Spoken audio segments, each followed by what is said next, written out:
Hello students, welcome to you all on YouTube channel of Amrit Senior Secondary School. Dear students, आज हम लोग English supplementary reader का chapter 6 a letter to God पढ़ने जा रहे हैं। ये चैप्टर G.L. फ्यूटिस ने लिखा है। स्टूडेंट्स, ये एक बड़ी ही इंटरेस्टिंग कहानी है और इस कहानी का मुख्य कैरेक्टर लैंको एक किसान है, बहुत ही गरीब इंसान। किसान का स्वभाव कैसा है कि फसल के पकने पर उसकी एक ही उम्मीद है, वर्षा। इसी तरह से लैंको भी वर्षा के आने की उम्मीद में है, लेकिन परमात्मा के आगे या किस्मत के आगे कुछ नहीं चलता। इसी तरह से इतनी भारी वर्षा आती है कि उसकी फसल नष्ट हो जाती है। स्टूडेंट्स, साथ साथ इस लेसन में हम लोग जानेंगे कि परमात्मा पर विश्वास एक बहुत बड़ी चीज़ है। दया, दानशीलता, जिसको चैरिटी बोला जाता है, इन सब फीलिंग्स को भी जानेंगे। ये भी जानेंगे कि किस तरह से आज के समय में भी ऐसे दानवीर लोग बैठे हैं जो कि दूसरों के विश्वास को, जो कि वो परमात्मा पर करते हैं, उसे तोड़ने नहीं देते। आइए शुरू करते हैं chapter 6। Lencho's crop was destroyed by heavy rain. Lencho की फसल बहुत भारी वर्षा होने के कारण नष्ट हो चुकी थी। So he turns to God for help. इसलिए वह मदद के लिए परमात्मा के पास मुड़ा। He wrote to God a letter asking him to send him money. उसे परमात्मा पर इतना विश्वास था कि उसने परमात्मा को पैसे मांगने के लिए, पैसे भेजने के लिए एक पत्र लिखा। He received a letter from God along with some money. उसे परमात्मा की तरफ से जवाब में एक पत्र मिला, जिस पर कि साथ में कुछ पैसे भी मिले। Who actually send the money. असल में ये पैसे किसने भेजे थे? What did Lencho do then. और तब लैंको ने क्या किया, इस सब के बारे में आज हम इस चैप्टर में पढ़ेंगे। The house, the only one in the entire valley, sat on the crest of a low hill. वह मकान जो कि पूरी घाटी में एकमात्र ही था, एक निचली पहाड़ी की चोटी पर खड़ा था। एंटायर क्या है? पूरी। और क्रेस्ट क्या है? चोटी। From this height one could see the river and the field of ripe corn dotted with flowers that always promised a good harvest. इस ऊंचाई पर से आदमी नदी को और पके हुए अनाज के उस खेत को देख सकता था, जो हर जगह ऐसे फूलों से भरा हुआ था जो सदा एक अच्छी फसल के होने का भरोसा दिलाते थे। डॉटेड क्या है? इधर उधर बिखरा हुआ। The only thing the earth needed was a downpour or at least a shower. एकमात्र चीज, अकेली चीज जिसकी धरती को जरूरत थी, और वह थी डाउनपोर। डाउनपोर क्या है? भारी वर्षा की, एक मूसलाधार वर्षा की, जो कि कम से कम या फिर जिसे एक बौछार के कहा जा सकता है। Through out the morning Lanco, who knew his fields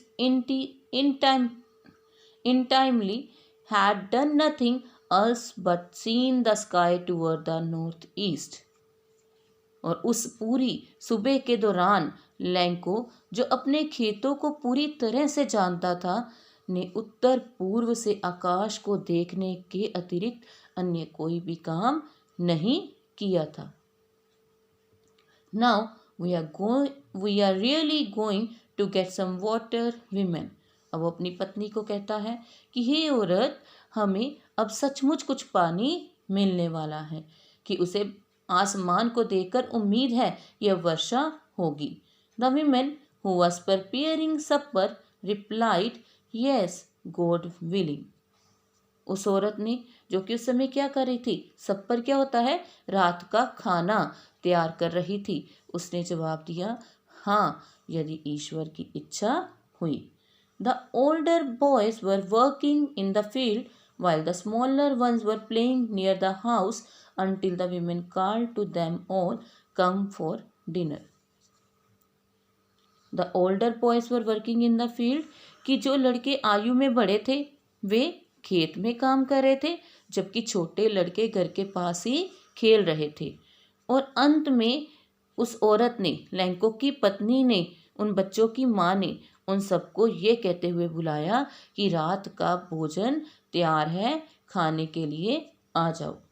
It was during the meal that, just as Lanko had predicted, big drops of rain began to fall.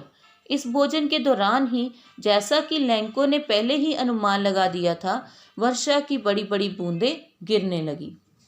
In the northeast, huge mountains of clouds could be seen approaching.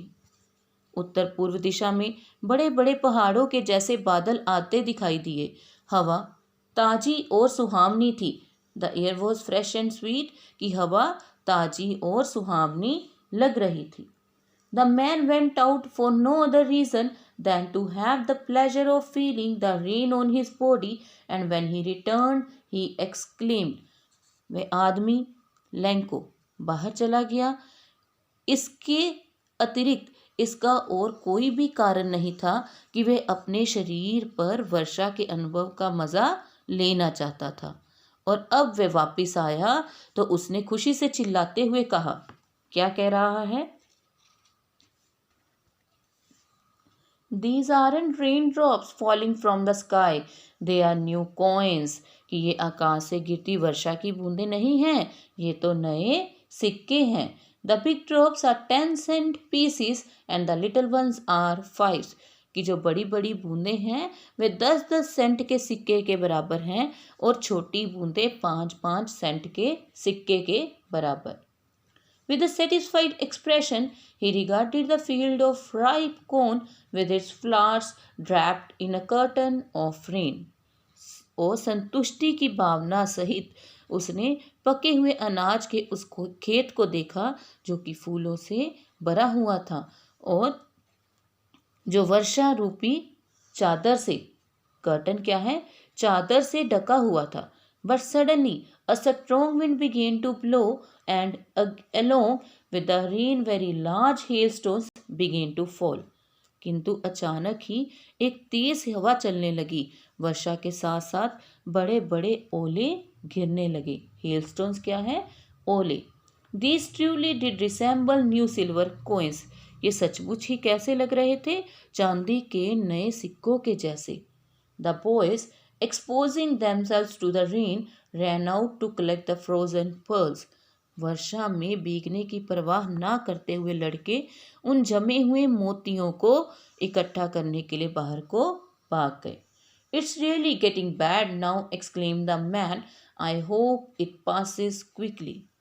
Lanco ने दुखी होते हुए कहा कि अब मौसम सचमुच खराब होता जा रहा है. मुझे आशा है कि ये वर्षा, ये ओले शीघ्र ही रुक जाएंगे. It did not pass quickly, किंतु ये जल्दी ही समाप्त ना हुआ. For an hour the hail rained on the house, the garden, the hillside, the cornfield, on the whole valley. कि लगातार 1 घंटा ओले बरसते रहे. घर के ऊपर, बाग में, पहाड़ी की ढलान पर, अनाज के खेत में और पूरी घाटी के ऊपर. The field was white as if covered with salt. और पूरा खेत सफ़ेद हो गया था मानो ये नमक से ढका हो. Not a leaf remained on the trees. पेड़ों के ऊपर तो एक पत्ता भी नहीं रहा था. The corn was totally destroyed. फसल जो थी वो पूरी तरह से नष्ट हो गई थी. The flowers were gone from the plants. और पौधों के ऊपर से फूल चले गए थे. Lanko's soul was filled with sadness. Lanco की आत्मा उदासी से भर गई. When the storm had passed, और जब तूफान रुका, he stood in the middle of the field and said to his sons. तो वह खेत के बीच में खड़ा हो गया और अपने बेटों को कहने लगा, A plague of locusts would have left more than this. The hail has left nothing. This year we will have no corn. कि एक टिड्डी दल भी इससे ज़्यादा छोड़ जाता है. प्लेग ऑफ लोकस्ट क्या होता है? टिड्डी दल के बारे में बताया गया है. The hail has left nothing, ये ओले तो कुछ भी नहीं छोड़ गए हैं और इस साल हमारे पास कोई अनाज नहीं होगा। That night was a sorrowful one, वे रात एक दुख की रात थी। All our work for nothing, कि हमारी सब मेहनत बेकार हो गई है। There is no one who can help us, कोई व्यक्ति नहीं है यहाँ पर जो हमारी मदद कर सके। We shall all go hungry this year, हमें इस वर्ष सबको भूखा रहना पड़ेगा। But in the hearts of all who lived in that solitary house in the middle of the valley there was a single hope, help from God. परंतु उन सभी लोगों के दिलों में जो कि घाटी के मध्य उस अकेली जगह पे रह रहे थे, कौन थे ये? लैंको और उसकी फैमिली। उनके अंदर आशा अब भी थी। कौन सी आशा थी? परमात्मा से मदद की आशा। यहाँ से हम लोग उनका परमात्मा के प्रति कितना विश्वास था ये सब जानेंगे। Don't be so upset even though they seems like a total loss, इतना दुखी मत बनो यद्यपि ऐसा लगता है कि सब कुछ लुट गया है। Remember no one dies of hunger, याद रखो भूख से कोई नहीं मरता है। That's what they say, no one dies of hunger. और यही बात थी कि जो कि सब कह रहे थे कि कोई भी भूख से नहीं मरता है। All through the night Lanco thought only of his one hope, the help of God, whose eyes, as he had been instructed, see everything, even what is deep in one's conscience. पूरी रात लैंको सिर्फ अपनी एक ही आशा के बारे में सोचता रहा, उस परमात्मा की सहायता के बारे में, परमात्मा से मदद के बारे में, जिसकी आंखें, जैसा कि उसे सिखाया गया था, सब कुछ देखती हैं, उस चीज़ को भी जो मनुष्य के गहरे अंतर्मन में होती है। कि हर किसी को बचपन में ही सिखाया जाता है परमात्मा पर विश्वास रखने के बारे में, और यहाँ पर लैंको के विश्वास की बात ही की जा रही है। उसे भी परमात्मा पर विश्वास है कि वह परमात्मा उसकी मदद ज़रूर करेगा। नेक्स्ट स्टूडेंट्स, होमवर्क आ जाता है। फर्स्ट क्वेश्चन है, who is the writer of the story a letter to God. A letter to God कहानी के लेखक का नाम बताना है। सेकंड क्वेश्चन है, हु वाज लैंको। लैंको कौन था। थर्ड क्वेश्चन है, how was Lencho's crop ruined। Lencho की क्रॉप फसल जो थी वो कैसे नष्ट हो गई थी। फोर्थ क्वेश्चन है, what did Lanco believe firmly. Lanco को किस बात पर बड़ी दृढ़ता से विश्वास था। नेक्स्ट फिलिप्स आ जाते हैं। फर्स्ट है, the only thing the earth needed was a dash और एट लीस्ट अ शार।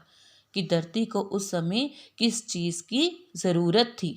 The smaller boys were dash near the house. छोटे लड़के घर के पास क्या कर रहे थे, आपने यहाँ पर फिल करना है। थर्ड ब्लैंक है, the field was white as if dash with salt. पूरा खेत इस प्रकार सफ़ेद हो चुका था जैसे कि नमक से ढका हो। ढकने को आपने इंग्लिश में लिखना है। अ plague of dash would have left more than this. कि एक टिड्डी दल जो है वो भी इससे ज़्यादा छोड़ जाता है। टिड्डी दल को इंग्लिश में लिखना है। नेक्स्ट ट्रू एंड फॉल्स आ जाते हैं। फर्स्ट है, Lencho was very lazy. Lencho बहुत ज़्यादा आलसी था। और सेकंड है, Lencho was expecting a good harvest. Lencho एक अच्छी फसल की उम्मीद कर रहा था। Next students, choose the correct option है, Lencho had firm faith in dash himself, God, post office, people, devil. पर लैंको को किस पर बहुत ज़्यादा विश्वास था। Second is, the big dash of rain began to fall, winds, gifts, expectations और ड्रॉप्स। कि बारिश की क्या जोर जोर से गिरनी शुरू हो गई थी। Thank you students.